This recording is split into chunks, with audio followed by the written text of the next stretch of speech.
شهر رمضان الذي أنزل فيه القرآن هدى للناس وبينات من الهدى والفرقان فمن شهد منكم الشهر فليصمه ومن كان مريضا أو على سفر فعدة من أيام أخر يريد الله بكم اليسر ولا يريد بكم العسر ولتكملوا العدة ولتكبروا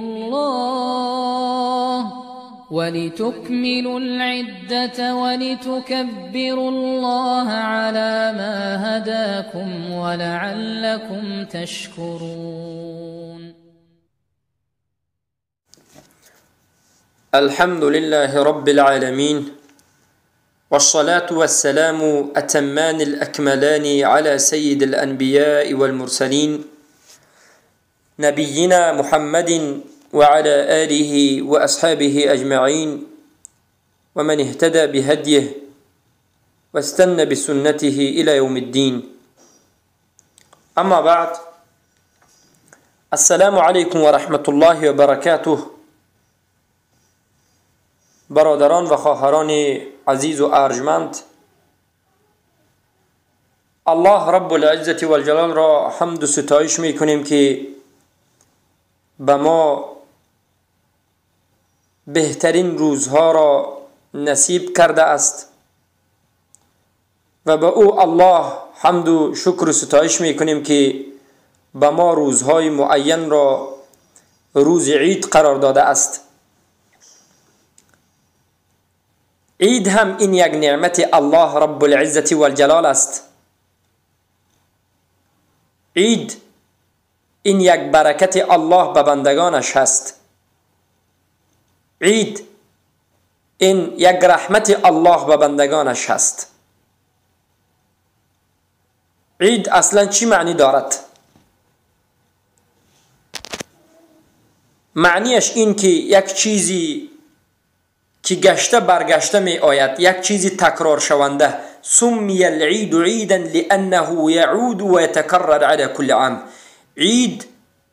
عید نام گذاشته شد برای اینکه هر سال این در هر سال تکرارن به تکرارن می آید. یک چیزی که گشته و برگشته می آید این را عید می نامند. پس بارک الله فیکم، ما دو عید داریم، عید فطر و عید اضحی. عید فطر یعنی عید کشادن دهان، عید برآمدن از روزداری، و عید اضحی عید قربان، که هر دوی این عید مشروع هست به کتاب و سنت و به اجماع علمای مسلمین. تمام ملت به خود عید دارند. حتی مشرکانی که در قدیم الایام زندگی میکردند به خود عید میگرفتند. عید زمانی داشتند، عید مکانی داشتند که همه این عیدهای مشرکین را اسلام باطل کرد و بجای اون و بعوض این عیدهای مشرکین الله رب العزة والجلال عید فطر و عید اضحی را به من و شما بندگانش و امت محمد صلی الله علیه و سلم مشروع قرار داد. پس الله را شکر میکنیم، حمد و ستایش میکنیم الله تعالی را که به ما این عید را اختیار کرده است. این دو عید بزرگ، دو عبادت خیلی هم بزرگ. پس یکیش بعد از روزداری ماه مبارک رمضان و دیگرش در حج بیت الله الحرام می باشد، در ذوالحجه، که بهترین شبها و بهترین روزها در هر دوی این ماه است، شهر رمضان و شهر ذوالحجه. و از رسول اکرم صلی الله علیه و سلم صحیح و ثابت شده است که وقتی که به مدینه از مکه هجرت کردند و به مدینه آمدند، كان لأهلها يومان يلعبون فيهما. اهل مدینه 2 روز داشتند که در اون روزها بازی میکردند، خورسندی میکردند. این 2 روز عیدشان بود. رسول اکرم صلی الله علیه و سلم به اهل مدینه گفتند قد ابدلكم الله بهما خيرا منهما يوم النحر و یوم الفطر. ای اهل مدینه، ای امت اسلام، به تحقیق الله رب العزت و الجلال این 2 روز شما را به 2 روز دیگر که بهتر است و خوبتر است و افضلتر است تبدیل کرد، مبدل ساخت، که این یکیش روز نحر است، عید قربان است، و دیگرش روز عید فطر است. یعنی عید اهل مدینه را به این 2 عید تغییر دادند که از همان روزی که رسول الله این خبر را دادند تا امروز این 2 عید عید امت اسلام است. پس به مسلمان ها جایز نیست که غیر از این 2 عید عید دیگری را بر خود اختیار بکنند.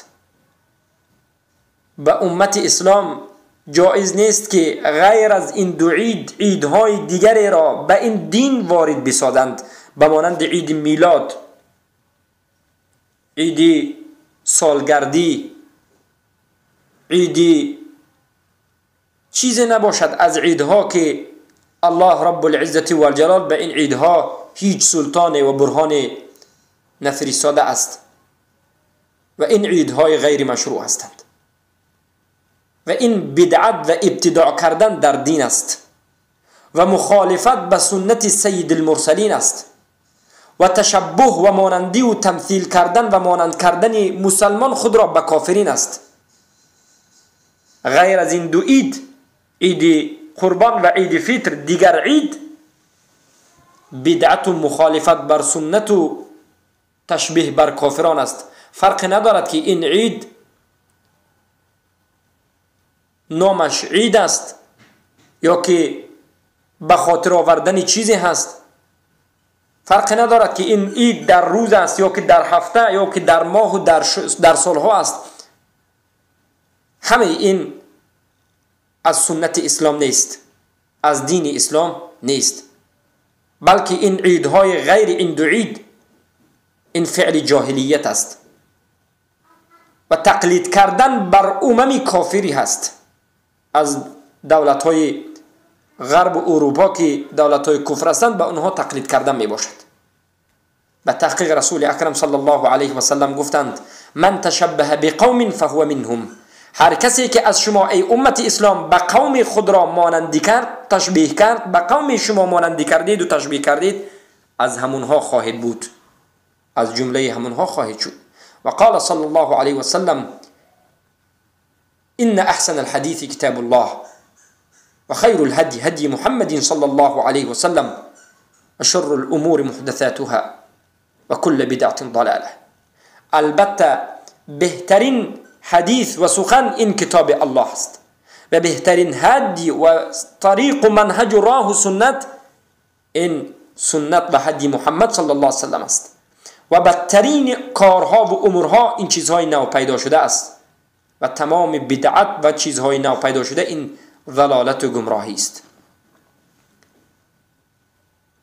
پس الله را میپرسیم که حق را به ما نشان بدهد و ما را توفیق بدهد و رزق بدهد که به این حق متابعت بکنیم و باطل را بر ما نشان بدهد که این باطل است و از اون دور شدن را بر ما نصیب و روزی بگرداند.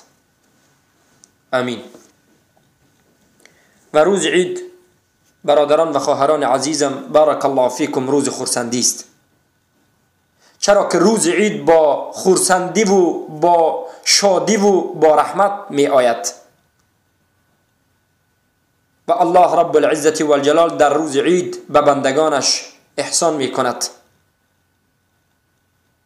بعد از تمام عبادت بزرگ، بعد از تمام شدن و رفتن ماه مبارک رمضان یا بعد از تمام شدن حج، الله بندگانش را به خرسندی می برارد که این عید است، عید فطر یا عید اضحی، که ما بعد از 1 روز یا که 2 روز به عید فطر، بزرگترین عید به امت اسلام خواهم آمد.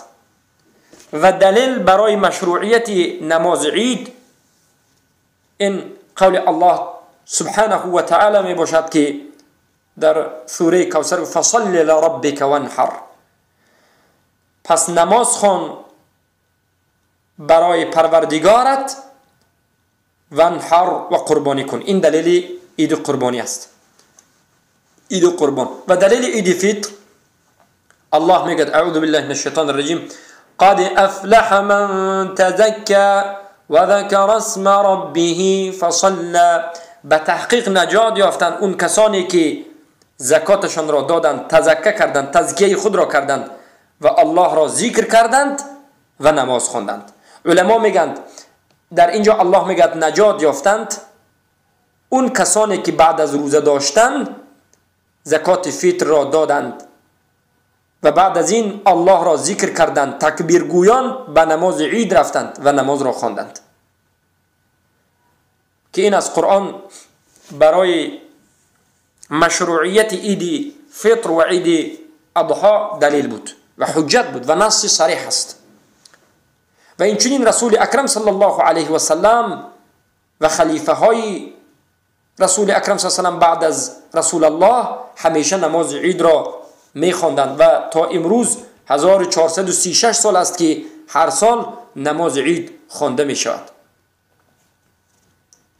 پس بکی برآمدن برای نماز خواندن روز عید سنت است، یعنی سنت نماز عید بکیست. بکی سنت است که به نماز عید برآید. البته به تحقیق رسول اکرم صلی الله علیه و سلم امر به خروج به نماز عید کردند.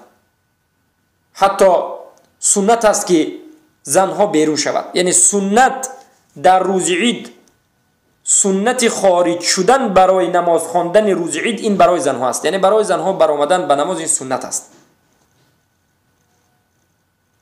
در حالتی که لباس خوب پوشیده باشد، لباس های بغیر زینت و به شهوت پوشیده باشد، به قول رسول اکرم صلی الله علیه و سلم برآمدن اونها بر روز نماز عید این سنت است. ولی خروجنا تفل و یعتزلن الرجال و یعتدل الحیض المصلى.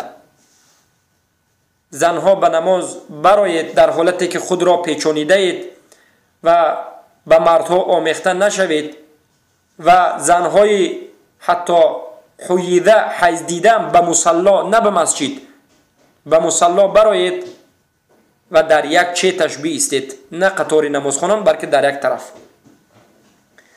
پس برآمدن زنها برای نماز عید این سنت است.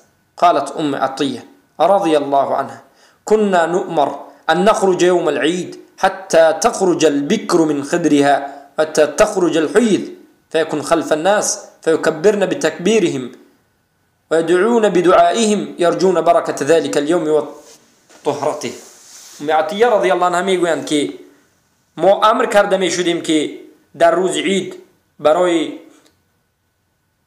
نماز خواندن عید براییم. حتی دخترهای یاش هم امر کرده می شدند که برای ادای نماز عید برایند. حتی زنهای حائضه کسل دیده به نماز عید بیرون می شدند، اما نماز را حائضه ها نمی خواندند بلکه در عقب مردم می ایستادند. وقتی که مردم تکبیر گویند این زنهای حائضه تکبیر می گفتند و به دعای اونها همراه می شدند، دعا می کردند و امید به برکه این یوم و به پاکی این یوم می کردند، به برکه این روز و به پاکی این روز.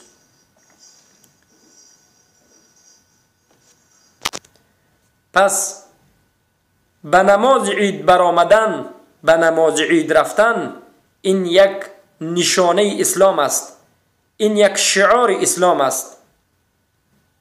و با این نمود برآمدن البته به مردان نماز، به مردان و به بلاغت رسیدگان از جنس مرد نماز عید واجب است و ترکش گناه کبیره است، اما به زنها سنت است. و به این نمود همه خرد و کلان، زن و مرد، حائضه و غیر حائضه به روز نماز عید به مصلا برآمدن این یک شعار اسلام است.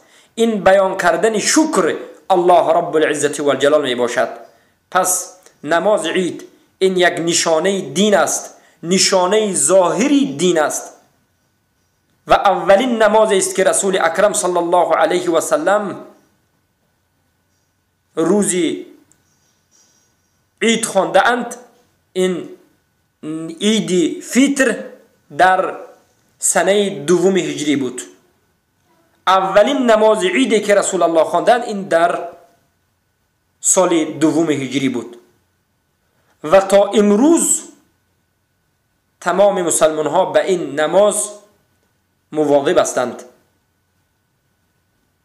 به این نماز پابرجا هستند و رسول اکرم صلی الله علیه و سلم تا وقت وفاتشان هر سال این نماز را ادا می کردند و می خواندند.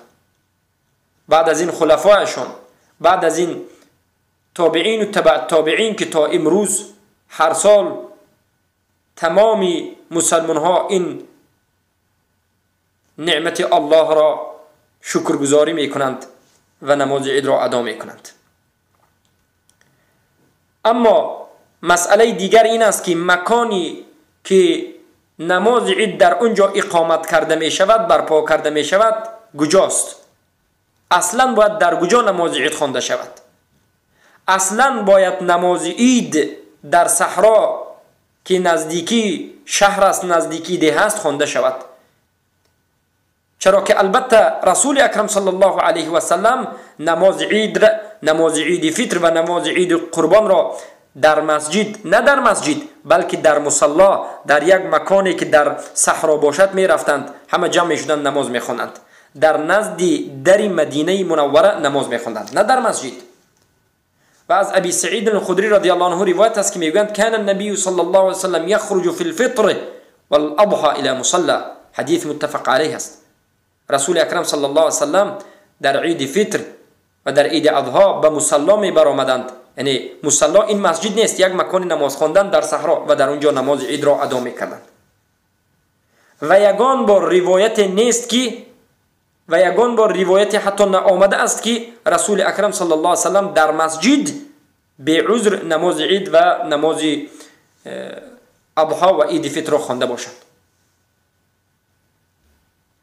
و این چنین شعار دین است و مشقت ندارد، چرا که عید فطر در یک سال یک بار می آید. اگر یک بار همه مردم به یک طرف دیه یا که یک طرف شهر برآیند و در این مکان در صحرا نماز خوانند جایز است، غیر از مکه مکرمه، چرا که در مکه مکرمه همه نمازها باید در مکه در بیت الله خوانده شود. اما اگر در مسجد خوانده شود جایز است، چرا که امروز ببینید همه مسلمان های روی دنیا در مسجد میخوانند. البته این جایز است و این باکی ندارد، لیکن بهترش و سنتش در مصلا و در بیرون خانه است. وقتی نماز عید کدام وقت است؟ وقتی نماز عید شروع می شود از بالا شدن آفتاب، وقتی که آفتاب طلوع می کند و یک مقدارش یک قد نیزه از زمین بالا می شود، در این وقتی نماز عید مشروع می شود. چرا که رسول اکرم صلی الله علیه و سلم در این وقت نماز خواندند، وقتی که آفتاب مثل یک نیزه بالا برآمد نماز خواندند و وقتش طول می کشد تا وقتی زوال شمس، تا وقتی زوال نصف روزی. تا این وقت انسان وقت دارد که نماز عید را خواند. پس هر کسی که، هر قومی که روز عید را خبردار نشد، به خبر از روز عید ماند و بعد از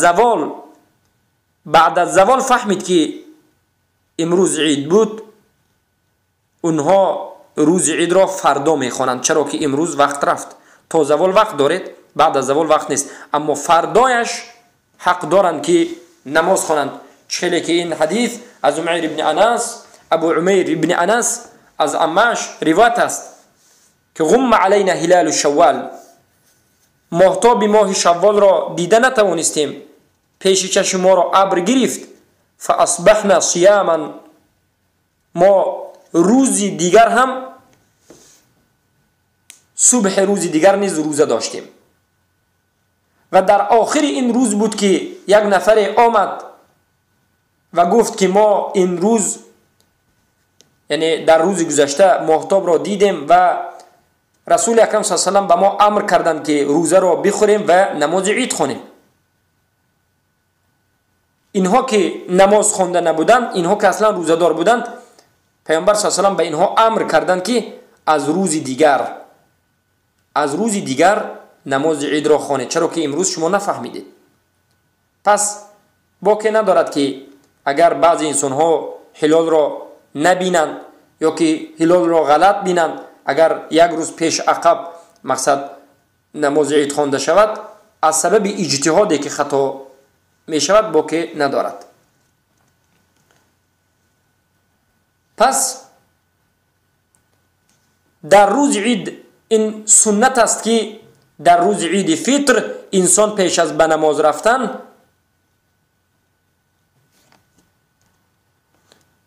یک کمی تمر خورد. تمر یعنی خرمای خشک، توقه، 1 دانه، 3 دانه، 5 دانه، و نماز فطر را و نماز عید فطر را بر وقتر شروع کند یا که دیرتر شروع کند. سنتش نماز عید قربان، سنتش این است که نماز عید قربان را بر وقتر شروع کنند و نماز عید فطر را کمی دیرتر نسبت به نماز عید قربان. شلی که امام شافعی این روایت را مرسل روایت میکنند، ان نبی صلی الله علیه و سلم كتب الى عمرو بن حزم ان عجل الاضحى واخر الفطر وذكر الناس.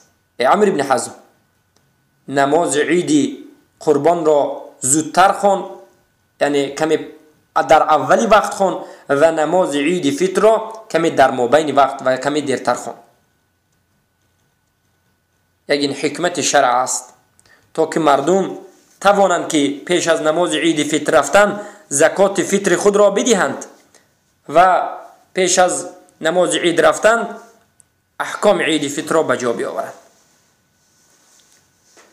و بعضی از عملهایی که در روز عید به نماز عید انجام دادن اون عمل سنت و مستحب است. اولین سنت روز عید این است که ای سنت ان یأکل قبل خروج للصلاة الفطر تمرات. پیش از برآمدن به نماز عید، پیش از رفتن نماز عید، هر یک مسلمان مرد و زن باید چندین خرما را خورد. خیلی که گفتیم توقه باشد، 1، 3، 5 توقه باشد. اما روز عید قربان باشد، انسان سنتش این است که طعام نخورده به عید قربان رود، چرا که بعد از عید خوردن طعام این سنت است.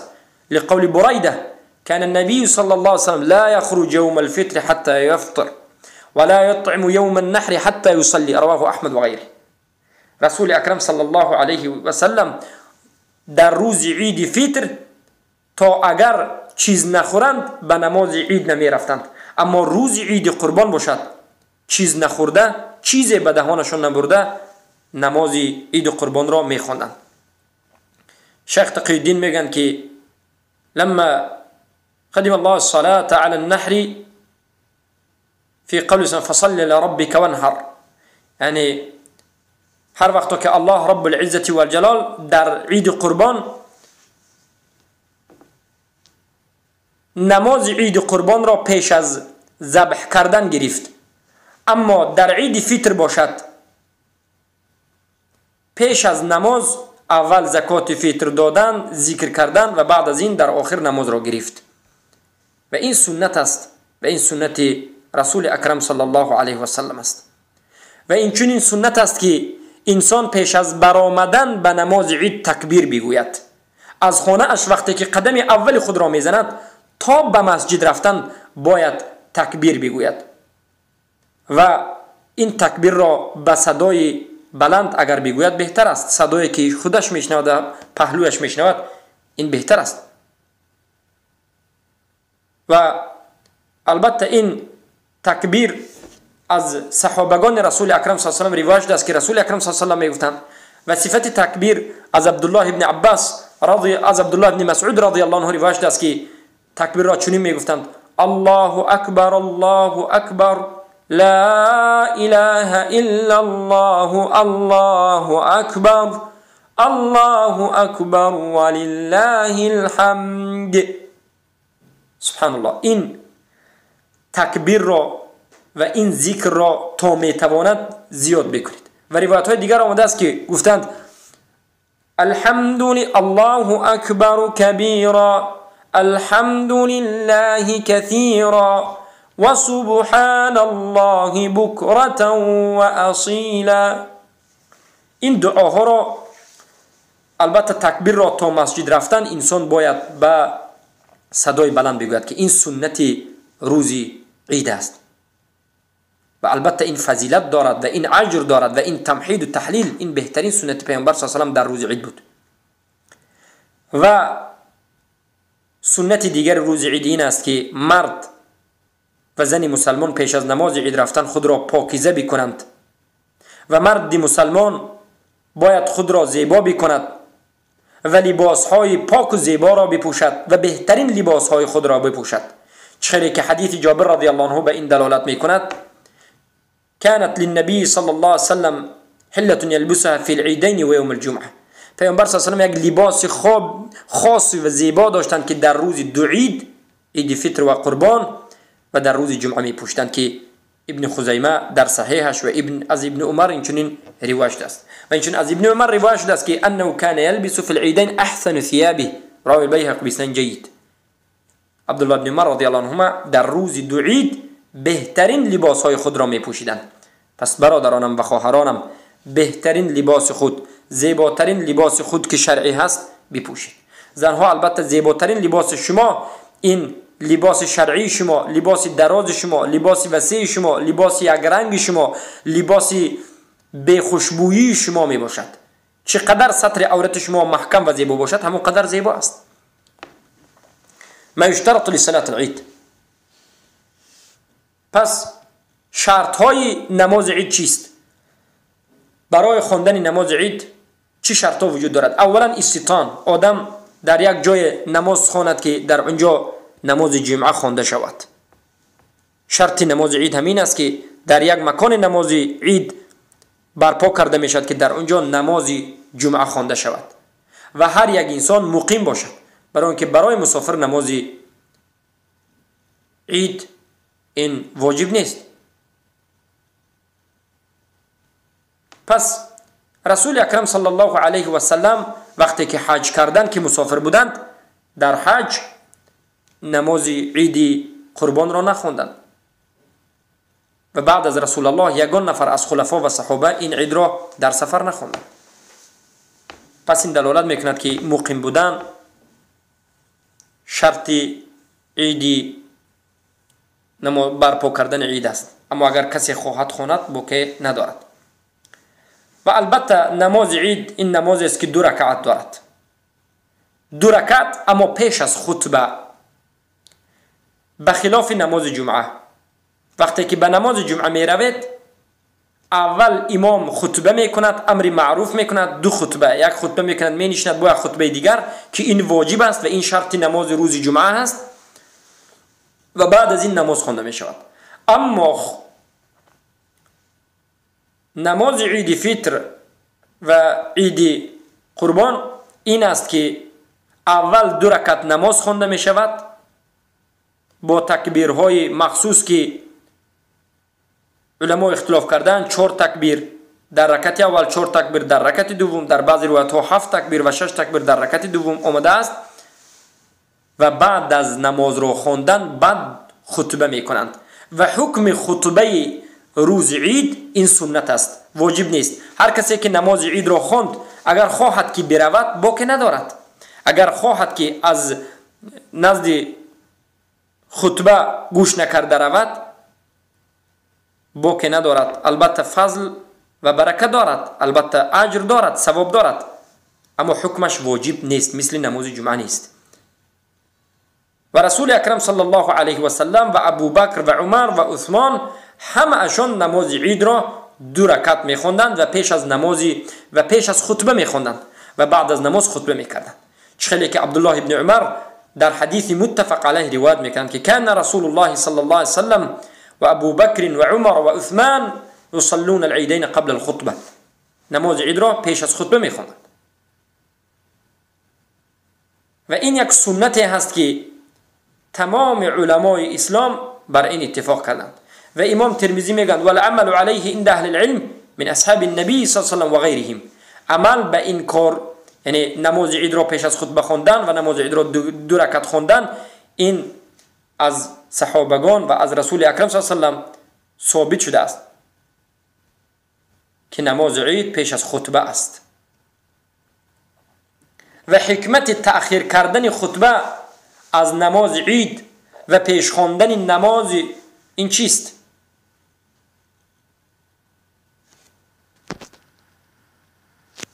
حکمتش این است که خطبه عید این واجب نیست، بلکه این سنت است. اما در روز جمعه که واجب است خطبه را پیش از نماز میگیرند، چرا که واجب هست. پس نماز عید به اجماع مسلمین و علمای اسلام 2 رکعت است، شلی که در صحیحین امام بخاری و مسلمی از ابن عباس و غیر ابن عباس از صحابه دیگر روایت شده است که النبی صلی الله علیه و سلم خرج یوم الفطر فصلى ركعتين لم يصلي قبلها ولا بعدهما. رسول اکرم صلی الله علیه و سلم در روز عید فطر به مصلا برآمدند و 2 رکعت نماز خواندند و پیش از نماز عید و بعد از نماز عید هیچ نماز نخواندند. و ابن عمر رضی الله عنه روایت میکنه که صلاه الفطر والاضحى ركعتان تمام غیر قصر على لسان نبیکم صلی الله علیه و سلم وقد خاب من افترى. نماز عید فطر و نماز عید اضحى این 2 رکعت است و همین 2 رکعت کاملی نماز است، نه قصر است. این به زبان رسول اکرم صلی الله علیه و سلم گفته شده است و هر کسی که از این تجاوز الحد میکند زیان کشیده است و خطا کرده است، که امام احمد و غیر امام احمد این روایت را میکنه. این دلالت میکند که پیش از نماز عید نماز خواندن جایز نیست و بعد از نماز عید نماز نفل خواندن جایز نیست. پیش از نماز عید اگر به مسجد روید 5 رکعت و 10 رکعت نماز نفل خواندن جایز نیست، بلکه اگر در مسجد نماز عید خوانده شود فقط 2 رکعت تحیه مسجد خوانده می شود، چرا که تحیه مسجد در همه وقت خوانده می شود. این تحیه مسجد در خطبه روز جمعه یا که در روز عید، پیش از تمام نماز 2 رکعت خواندنش این سنت مؤکد است و این امر رسول اکرم صلی الله علیه و سلم است. اما اگر نماز عید در مصلا خوانده شود، بیرون از مسجد خوانده شود، در اون وقت نباید انسان پیش از عید و بعد از عید نماز خواند، چرا که این یک سنت رسول اکرم صلی الله علیه و سلم این طور بود و مخالفش بدعت است. پس صفت صلات عید این است که همه جمع می شوند و به اذان و به اقامت. نماز عید این چنین نه اذان دارد و نه قامت دارد، به اذان و به اقامت، بلکه یک ندای میکنند که خدا الله شما را رحمت کند، به صلات به نماز راست شوید، صف کشید میگویند، نماز برپا می شود و الله اکبر امام میگوید و قرائت میکند و پیش از رفتن رکوع 4 تکبیر دیگر میگوید و در رکعت دوم باشد پیش از قرائت 4 تکبیر میگوید و به رکوع می رود، که البته این به روایت صحیح ثابت شده است. 4 تکبیر نیست، به روایت صحیح ثابت شده است و این چنین 7 تکبیر یا که 6 تکبیر دیگر به روایت صحیح ثابت شده است. باقی ندارد. 5 تکبیر و 7 تکبیر هم وجود دارد، چه که شیخ الاسلام ابن تیمیه رحمت الله در مجموعه الفتاوا ذکر کرده. عدد تکبیر در سنت پیامبر صلی الله علیه و آله مختلفاً همش ثابت شده است و بهترش این است که وقتی که امام قرائت میکند بعد از سوره فاتحه سوره اقترب را خواند، چه که شیخ الاسلام تیمیه میگن این مستحب است. اقتربت الساعه. و البته در رکعت اول سوره قاف خواند و در رکعت دوم سوره اقترب را خواند، که در صحیح مسلم و سنن روایت شده است که رسول اکرم صلی الله علیه و آله اینچنین میخواند. و اینچنین اگر در رکعت اول بعد از سوره فاتحه سبح اسم ربک الاعلی خواند و در رکعت دوم سوره غاشیه خواند، این جایز است، چه که از سمره روایت شده است که این نبی صلی الله علیه و آله صلى الله عليه وسلم كان يقرأ في العيدين سبح اسم ربك الأعلى وهل أتاك حديث الغاشية. رواه أحمد. میگویند که رسول اکرم صلی الله علیه و در دو عید، عید فطر و عید قربان، در رکعت اول بعد از فاتحه سبح اسم را میخوانند و در رکعت دوم هل اتاک میخوانند و این چنین قاف و اقتربه روایت شده است. و ابن القیم جوزی در شرح زاد المعاد در کتاب هدی رسول اکرم صلی الله علیه و سلم و طریقه و سنتشون در نمازخوانی میگویند که تنها این نماز عید است که رسول اکرم صلی الله علیه و سلم سوره خاص را میخوندند. گشت و برگشت هر عید سوره خاص میخوندند و یک سوره معین را تلاوت میکردند. اما غیر از این نماز در دیگر نمازها سوره خاص و سوره معین را خواندن این سنت رسول اکرم صلی الله علیه و سلم نیست. پس بعد از این که دو رکعت را میخوندند، تحیات را میخوندند، سلام میدادند رسول اکرم صلی الله علیه و سلم که این سنت است و بعد از این راست به منبر میبرآمدند و خطبه میکردند و خطبه مثل خطبه روز جمعه بود. خیلی که عبیدالله ابن عبیدالله ابن عتبه روایت میکنند که خطبه روز عید مثل خطبه روز جمعه است. این یعنی دو خطبه دارد که رسول اکرم صلی الله علیه و سلم خطبه کردند.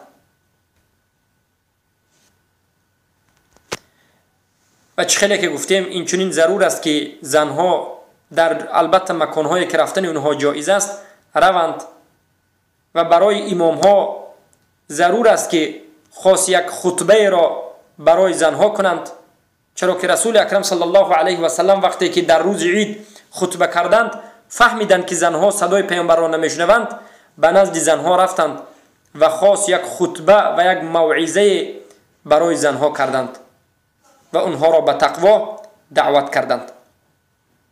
پس این احکام روز عید بود. و حدیثی که در مسئله پیش از نماز عید نماز خواندن، نفل کردن یا که بعد از نماز عید نفل نکردن یا جایز نبودن نفل اومده است. این حدیث ابن عباس رضی الله عنهما است که خرج النبی صلی الله علیه و سلم یوم عید فصلى رکعتین لم يصلي قبلهما ولا بعدهما متفقا علیه. ابن عباس روایت میکنه که رسول اکرم صلی الله علیه و سلم به نماز عید برآمدند، نه پیش از نماز عید و نه بعد از نماز عید هیچ نماز نخواندند. چخیلی گفتم اگر در مسجد باشد دو رکعت نماز تحیه میخوانید. و امام زهری میگن که لم اسمع احدا من علمائنا يذكر ان احدا من سلف هذه الامه كان يصلي قبل تلك الصلاه ولا بعدها. امام زهری رحمت الله علیه میگن که من نشنیدم که یگان نفر از علمای این امت از سلفش و از بزرگش تا امروز این نماز را خوانده باشد یا کسی را گفته باشد که پیش از نماز عید و بعد از نماز عید نماز خواند. و ابن عباس و حذیفه از نماز خواندن پیش از نماز عید و بعد از نماز عید نماز نفل مردم را باز می داشتند. اما وقتی که در روز عید بعد از نماز عید به خانه‌تون میگردید، در خانه‌تون اگر نماز خوانید باکی ندارد. ان النبي صلی الله علیه و سلم كان اذا دخل الى منزله صلى ركعتين، چرا که رسول اکرم صلی الله علیه و سلم وقتی که به منزلشون می در آمدند دو رکعت نماز می خواندند. پس این عمل های است که انسان در روز عید انجام می دهد. البته تکبیر هم ما به شما گفتیم که هم در روز عید فطر و هم در روز عید قربان گفته می شود و الله رب العزت و الجلال گفته است که ولتكملوا العده ولتكبروا الله على ما هداكم. الله میگه عده را کامل کنید و الله را به بزرگی یاد کنید به آن هدایتی که شما را کرده است. و این تکبیر را در خانه‌هایتان، در بازارها، در مساجد، در تمام مکانها بلند کنید، جهرانه بکنید، چرا که در این تکبیر ذکر الله رب العزت و الجلال است. و وقتی که از خانه‌تان به مسجد می روید این تکبیر را بلندگویان به سوی مصلی و مسجد روید. چرا که دارقطنی و غیر دارقطنی از ابن عمر رضی الله عنه روایت میکنه که انه كان اذا غدا يوم الفطر يوم الاضحى يجهر بالتكبير حتى ياتي المصلى ثم يكبر حتى ياتي الامام. ابن عمر رضی الله عنهما وقتی که روز عید فطر و عید قربان میشد تکبیر را بلند میگفتند تا اینکه به مصلا میرفتند و تا وقت آمدن امام تکبیر را بلند میگفتند. به این حد این روایت صحیح است. كنا نؤمر باخراج الحيض فيكبرن بتكبيرهم. حتی زنهای حائض نیز در روز عید تکبیر میگفتند. يكبرن مع الناس فهو مستحب لما فيه من اظهار شعائر الاسلام. این مستحب است. پس تکبیر در عید فطر این یک سنت مؤکده است. انسان باید این عمل را انجام بدهد. اما وقتش کدام وقت است؟ وقتش در آخرین روز روزداری بعد از افطار کردن شروع می شود، یا که بعد از تراویح، آخرین روزی که تراویح می خوند تا وقتی رفتن نماز عید، تا آمدن امام به نماز، شما حق دارید که تکبیر بگویید و این تکبیر را بلند بگویید. و البته ما صفت تکبیر را به شما کمی پیشتر بیان کردیم. پس ملخصا به شما یک وقفه به مسائل عید میگویم. اولا این است که انسان باید آمادگی بیند، استعداد برای نماز عید ببیند و اغتسال بکند، غسل یک خوبی را بکند و لباسهای زیبا را بپوشد و خود را زیبا بکند. چخیلی که امام مالک در موطأشون از نافع میبرند ان ابن عمر رضی الله عنهما کان یغتسل یوم الفطر قبل ان یغدو الى المصلى. ابن عمر رضی الله عنهما پیش از این که به نماز عید فطر برند غسل میگرفتند که اسنادش صحیح است. ابن القیم رحمت الله علیه میگن ثبت عن ابن عمر مع شدة اتباعه لسنة انه كان يغتسل يوم العيد قبل خروج زاد المعاد. ثابت شده است از ابن عمر رضی الله عنهما که وقتی که روز عید میشد پیش از رفتن به نماز عید فطر غسل میگرفتند. و البته معروف است که ابن عمر چقدر به سنت پیامبر صلی الله علیه و سلم اعتقاد داشتند و با یک شدت پیروی میکردند و این چیز ثابت است که بهترین لباسهای خود را میپوشند. پس در این روز بهترین لباس را باید انسان پوشید و خیلی هم زیبا و خیلی هم تازه باید شد. و دوما این که یسن قبل الخروج الى صلاة الفطر ان یأکل تمرات. پیش از برآمدن به نماز عید فطر سنت است که چندین دانه از خرما را بخورید. 3 دانه، 5 دانه یا که زیاده از این. مهم این است که طاق باشد. از حدیث کان النبی صلی الله علیه و سلم لا یغدو یوم الفطر حتى یأکل التمرات و یأکلنهن وترا. رسول اکرم صلی الله علیه و سلم در روز عید فطر به نماز نمی رفتند مگر اینکه چندین دانه از خرما می خوردند و این خرما را طاقه می خوردند. چخیلی که امام بخاری رحمت الله علیه روایت میکنه. و سومین عمل در این روز این است که سنت است که انسان تکبیر گوید و این تکبیرها را بلند بگوید و این چنین زنها نیز این تکبیر را بگویند هر وقت که از خانه میبرید تا اینکه به نمازخانه به جای نمازگزار میرسید. دلیل و حجت حدیث عبدالله بن عمر رضی الله عنهما است که ان رسول الله كان يكبر يوم الفطر من حيث يخرج من بيته حتى يأتي المصلى. رسول اکرم صلی الله علیه و سلم در روز عید فطر هر وقتا که از خانه اشون میبرآمدند تا رسیدن به نمازخانجا به مصلا تکبیر میگفتند. حدیثی صحیح به شواهد است. و از نافع است اینچنین که ان ابن عمر كان اذا غدا يوم الفطر و يوم الاضحى يجهر بالتكبير حتى يأتي المصلى ثم يكبر حتى يأتي الامام يكبر تكبيره. اخرج القطني وغيره اخراج صحیح. اما یک تنبیه وجود دارد. تنبیه این است که تکبیر الله اکبر گفتن به جماعت، جماعوی، دست جمعی یک نفر میگوید و همه از عقب این تکرار کردن با یک صدا کردن این بدعت است.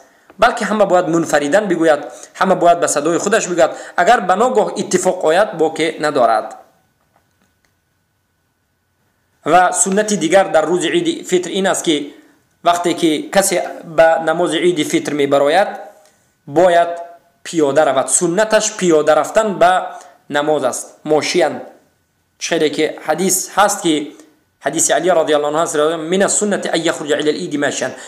از سنت عید فطر این است که و این چنین از سنت تمام عید فطر و اضحا این است که انسان پیاده نسواره به این نماز رود. چه که امام ترمذی این روایت رو روایت کردند و این حدیث رو حدیثی حسن گفتند و عمل کردن به این حدیث در نزد اکثر علما هست و البته این اجر دارد و این ثواب دارد. پنجمین سنت دیگر این است که وقتی که انسان به یک راه به نماز عید می رود به راه دیگر بازگردد، نه به همون راه را دیگر کند. چلی که حدیث جابر رضی الله عنه است که میگویند قال کان النبی اذا کان یوم العید خالف الطریق. امام بخاری روایت میکنند که حدیث 100% صحیح است. رسول اکرم صلی الله علیه و سلم در روز عید وقتی که به مصلا با نماز خواندن میرفتند در بازگشت راه را دیگر میکردند. به یک راه روید و به راه دیگر بیایید و اجرش زیاد است و ثوابش زیاد است. و ششمین این است که نماز عید بعد از برآمدن آفتاب، بعد از بالا شدن آفتاب مشروع می شود و به اذان است و به اقامت است. چلی که در این مسئله حدیث مادرمون عایشه رضی الله عنها و حدیث نعمان ابن بشیر رضی الله عنه و حدیث عبیدالله ابن عبدالله از عمر ابن الخطاب رضی الله عنه و اینچون از ام عطیه و از ابن عباس و از ابن عباس حدیث های زیاد روایت شده است که ان رسول الله كان يكبر في الفجر والاضحى في الاول 7 تكبيرات في الثانيه 5 بلا اذان ولا اقامه، يصلي بلا اذان ولا اقامه، یعنی به اذان و به اقامت میخوانند. البته این سنت نماز عید است. و هفتمین این است که هر وقتا که نماز عید یکی از این عید موافق به روز جمعه آید، نماز عید و نماز جمعه در یک روز آید، پس هر کسی که نماز عید را میخواند به وی نماز جمعه خواندنش واجب نیست. برادر از این یک مسئله خیلی هم مهم است. هر کسی که در روز جمعه نماز عید میخواند به وی روز جمعه واجب نیست. الله سبوکی میدهد و از گردن اون را میبردارد. دلیلش حدیث ابن عباس رضی الله عنهما است که ان رسول الله صلی الله علیه و سلم قال اجتمع عيدان في يومكم هذا فمن شاء اجزأه من الجمعه وإنا مجمعون ان شاء الله. صحیح سنن ابو داود است. این حدیث روایت صحیح است. ابو داود روایت میکنه از ابن عباس که رسول اکرم صلی الله علیه و سلم به مردم خطبه کردند و گفتند این روز عید روزی است که دو عید جمع شد، عید فطر و عید جمعه. پس هر کسی که به این عید فطر اشتراک کرد به وی جایز است که به نماز جمعه نآید و نماز جمعه بر اون واجب نیست. اما پیامبر گفتند که و ما ان شاء الله همه با نماز جمعه جمع میشویم. البته خواندنش افضل است، بهتر است، اما کسی نرود گناهگار نمیشود. که این هفتمین مسئله روز عید بود. و هشتمین مسئله هر کسی که نماز عید را خوانده نمیتواند یا که از نماز عید دیر میماند قضای این نماز را میدارد، یعنی روزی دیگر فردا، امروز اگر عید باشد روزی دیگر نماز عید را میخواند. خیلی که ما در این مسئله حدیث صحیح را از عمر ابن انس روایت ابی عمر ابن انس روایت کردیم که آخر سنن بیهقی ذکر شده است. و این چنین مسئله نوم این است که تحیه کردن انسان ها در این روز همدیگر را، تبریک گفتن انسان ها مسلمان ها در این روز همدیگر را جایز است. چلی که ترکمانی میگویند فی هذا الباب حدیث جید، یعنی اثر از صحابگان آمده است که صحابگان بعد از عید وقتی که یک دیگری را میدیدند روبرو میشدند میگفتند تقبل الله منا و منک، تقبل الله منا و منکم، الله از ما و از شما این عبادت های کرده ما را قبول بکند. چلی که احمد بن حنبل اسنادش را جید گفتند و جایز است. و دهمین مسئله این است که روز عید روز خرسندی است، روز خوشبختی است، روزی که انسان باید خرسند باشد، نه گریه و ناله، نه قبر روی و نه گریه و نه روکنی و نه بدعت پیدا کردن، بلکه روز خرسندی انسان باید خرسندی کند. خیلی که از انس رضی الله عنه آمده است که قدم رسول الله صلی الله علیه و سلم مدینه ولهم یومان یلعبون فيها فقال ما هذا اليومان قالوا كنا نلعب فيهما في الجاهليه فقال رسول الله ان الله قد ابدلكم بهما خيرا منهما يوم الاضحى ويوم الفطر. یعنی بهترین روز این روز عید است که روز اضحى و عید فطر باید انسان در این روز خرسندی بکند. و مسئله 11 این است که برادرم و خواهر مسلمانم، بارک الله فیک، در این روز مبارک از بدعت و از خرافات و از تمام ضلالت خودداری کنید. برحذر باشید، از مخالفت شریعت کردن خود را دور بکنید. بسر قبر رفتن و گریه کردن، البته زیارت قبر کردن باک ندارد، خوب است، مستحب است، اما خاص در روز عید فقط زیارت کردن این بدعت است. در روز عید گریه کردن، در روز عید باز عزا را دوباره دیگر زنده کردن، دور زدن به عزاخانه ها، این بدعت است. البته خرسندی باید کرد، امت اسلام باید خرسندی بکند. در روز عید بعضی ها خود را تازه و آزاده میکنند، ریش های خود را میگیرند، گمان میکنند که این روز عید است، باید تازه باشند. این بدعت است. تراشیدن ریش در همه حالت بدعت است و در این روز باز بدعتش زیادتر است. و در این روز نباید خرسندی را با شنیدن موسیقی و با باختن قمار و دیگر یک عملهای زشت انجام داد. اینها همه بدعت است و کار زشت است. پس برادرم و خواهرم، روز عید بر شما مبارک باد. روز عید را الله به شما روز عید قرار بدهد و تمام عبادت هایی که ما تا امروز کردیم و میکنیم الله به درگاهش قبول مقبول کرده باشد. سبحانك اللهم بحمدك اشهد ان لا اله الا انت استغفرك واتوب اليك.